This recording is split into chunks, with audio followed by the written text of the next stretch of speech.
Hello, John. This week what we're going to start out with is I'm going to go over the result. Quiet.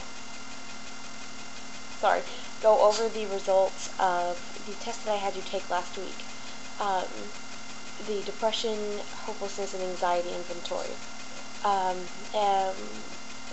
had you take these based upon what you told me about your feelings of anxiety and depression, and you agreed that it was a good idea.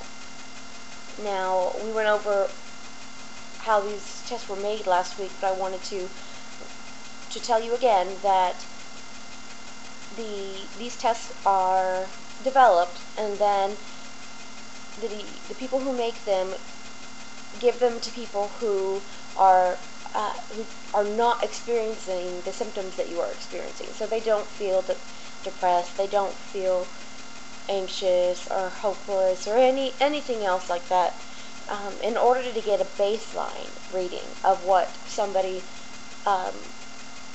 would feel like in the general population. And so then anybody who scores above what these people score can be considered to have a depression or be hopeless or anxious. And then if you score at or below, then you can be considered to be at whatever the general population is at. So, for the depression inventory, you scored higher. Higher than 99, or your score was at the 99% percentile, which means that you scored higher than 99% of the population that this test was standardized on, which is what I was just talking about.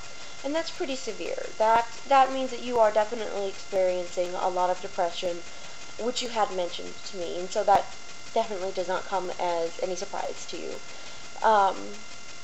The hopelessness inventory, you scored higher than 97% of the population, and that's kind of moderate. And the anxiety was 95.8% higher than the population that this test was standardized on, and again, that's kind of moderate. So I think that that's actually going to be a little bit of a relief for you, because you were feeling so anxious that it was concerning to you. So that's probably a good thing. That may relieve some of the anxiety for you. One thing I do need to clarify with you is there was a little bit of a contradiction in the way that you answered some of the questions about suicide.